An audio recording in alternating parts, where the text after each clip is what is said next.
Meric, hello. Hello. It's so lovely to meet you.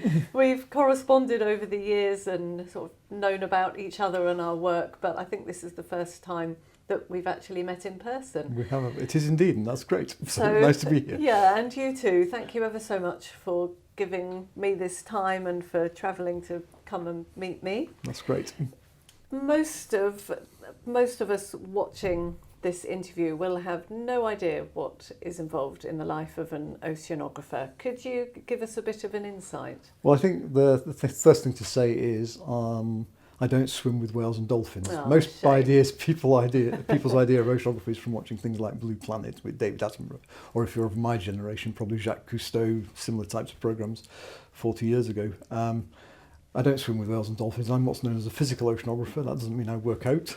It means I study the physics of the ocean. So I'm interested in things like temperatures and currents and waves, and also the role of the oceans in climate change. So life as an oceanographer sounds exciting, but like most jobs, it's got a large boring element. I spend a lot of time sat in front of a computer looking at data, analysing data, looking at computer models and output from models to try and understand what's going on. I guess the more exciting bit is actually going to sea to make observations. But even there, on most of the time these days, because you're using electronic instruments, you're sat in front of the computer and the instruments are making the measurements and you're just looking at the data and trying to understand it. But it's an interesting experience because you get to experience something of God's creation, how immense it is, and also you get to experience something of your colleagues because you're with them 24/7, typically for a month, which is quite unusual, whereas most of the time we turn up in the office and go home at the end of the day. So you get to see sides of your colleagues that you wouldn't see otherwise. So you've just touched on that, but can you give us a bit more, tell us a bit more about your experience at sea? I know your work has taken you to the middle of the Atlantic Ocean, aboard research vessels. What is it like being in such a vast expanse of sea for that length of time? I think the thing that struck me when I first went out in the middle of the Atlantic is just how big the ocean is and how puny we are as creatures, and that how I can't think what the right word is, how powerful the ocean is. So if you're stuck in a force 11 or 12 storm in the middle of the Atlantic, which I have been on a number of occasions, and you've got sort of 18 metre waves, which is 60 foot, which are big waves, and you're bouncing around, you realise that actually God's creation is so huge and so powerful and so awe-inspiring. It's quite an eye-opener. But the other thing it reminded me of the story about Jesus and the disciples on the boat and Jesus calming the storm, and the fact that even though it's powerful and immense, God is still in control and still has power over the natural forces of the world. Can you tell us about the work that you're doing around climate change at the moment? Okay, so we're interested in what the ocean is doing with the heat that's being generated by the extra CO2 in the atmosphere. So if you think about the oceans, they cover 71% of the planet's surface, but water has a huge heat capacity. That means it can hold a lot of heat. So the top 3 metres of the ocean hold as much heat as the entire atmosphere. And the oceans are 4 kilometres deep on average. So what's happening is that 93% of the excess heat that is being produced by the extra CO2 in our atmosphere is actually going into the oceans. If we had no oceans, the planet would have warmed by several degrees. The oceans are acting as a buffer.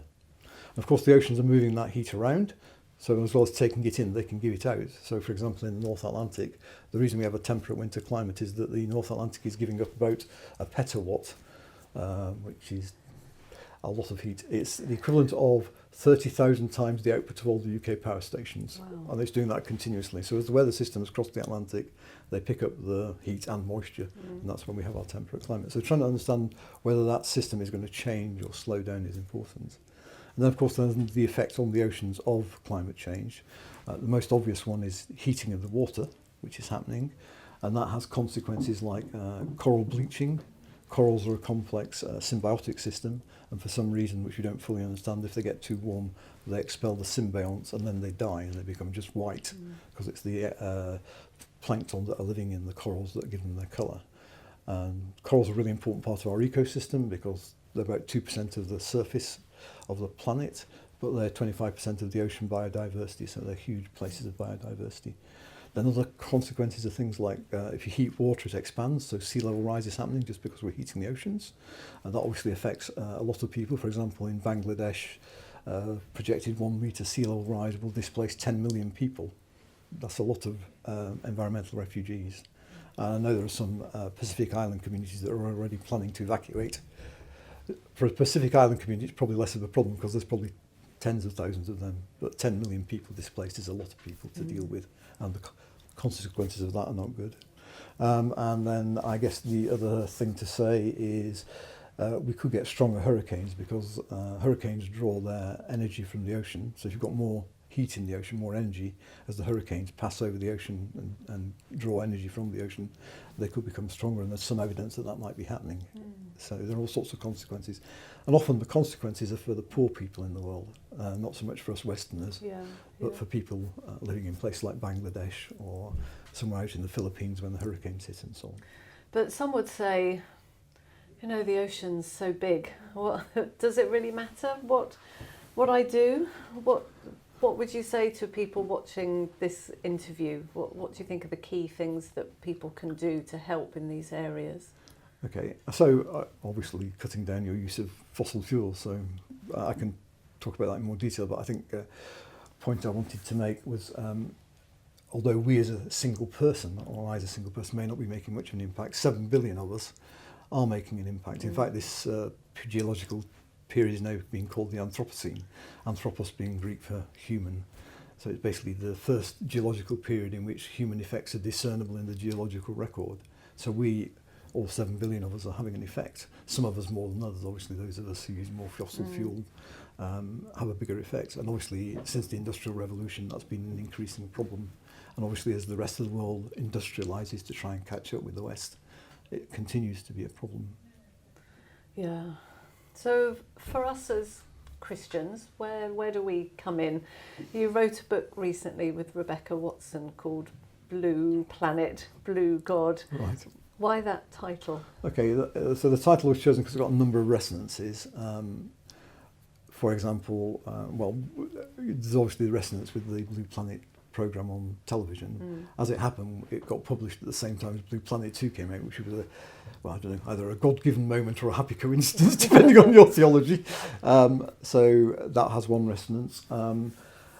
Another resonance is the fact that creation, a lot of stuff that's been written about creation, care and environment has been written from what I would call a green perspective, and written largely with a terrestrial point of view.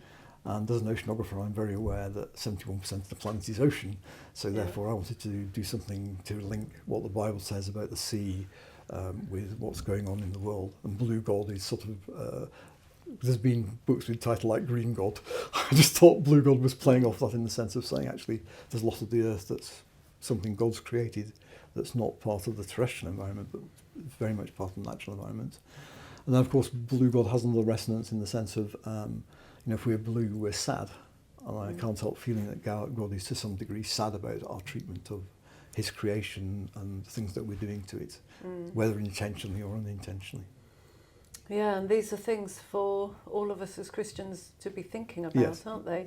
Well, that's partly why we wrote the book. We wanted to give people a different perspective on some of these issues, because I think a lot of us don't have much to do with the sea, apart from maybe going down to the beach for our holidays.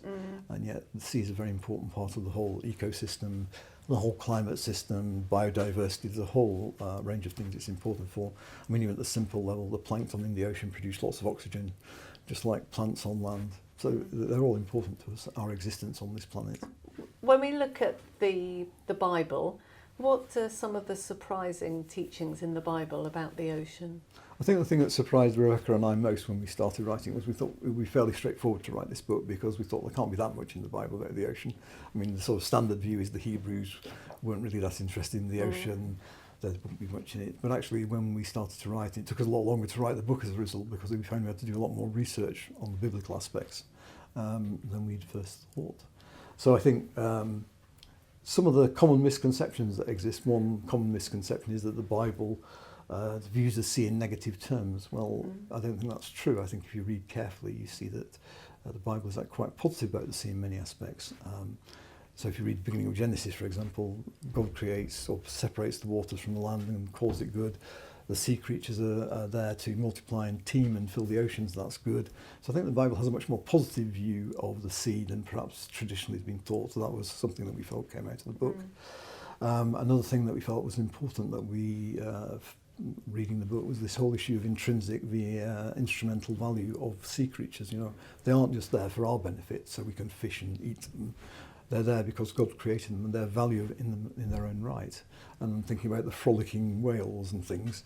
Well, it's only in the recent, probably post-Second World War, that we've had the technology to actually go out there and observe some of these things on the scale that we see in Blue Planet type programs.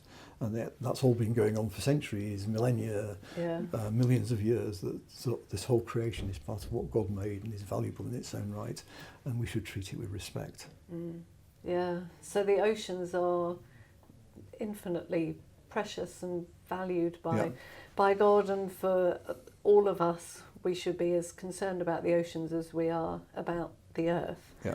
What I know you touched on it earlier with our use of fossil fuels. Are there any other key things that you would like people watching this interview to do? How can they? What responses? I'll say a couple of things that I always say when I give talks, which is being rather simple-minded in some respects. I like to go back to basics, and to me the basics are Jesus' 2 commands: love God and love your neighbour.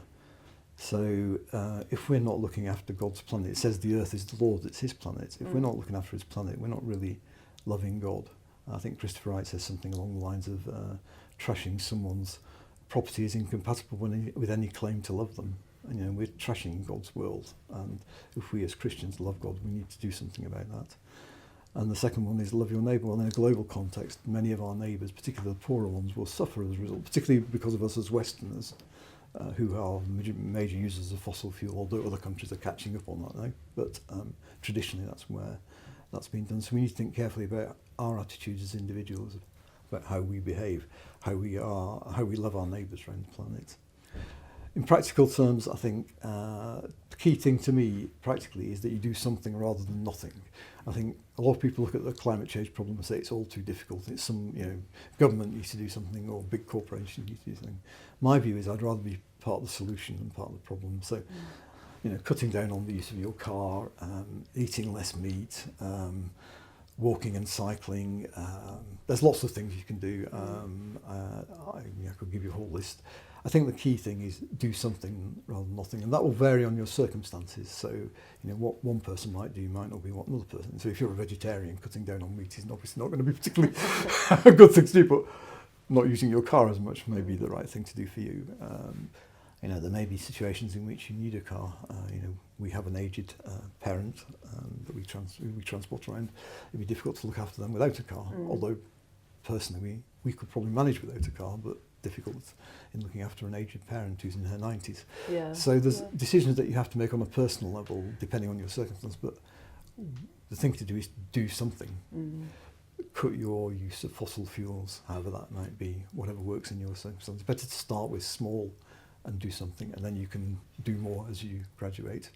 I mean, a friend of mine did something like that with cutting out plastics. She started out with the simple things, and now she's almost completely plastic free. It's taken her a couple of years, maybe longer, I'm not sure, to get to that point. And the same with fossil fuel type use, things that contribute to CO2 in the atmosphere. We can start with small things and work towards it. But if we don't start, nothing will change. Yeah, great, thank you. As we finish this interview, what would you like people to take away as a result of having read the chapter and watched our conversation? I think just to remember that the oceans are an integral part of God's creation, and the sea creatures in the oceans are an important part of his creation. He seems to take pleasure in them. If you read Psalm 104 or the end of Job 38 to 41, chapters 38 to 41, God seems to take pleasure in his creation, irrespective of us as human beings. And I think we should take pleasure in God's creation, but we should also aim to preserve it and bless it and care for it, like he does.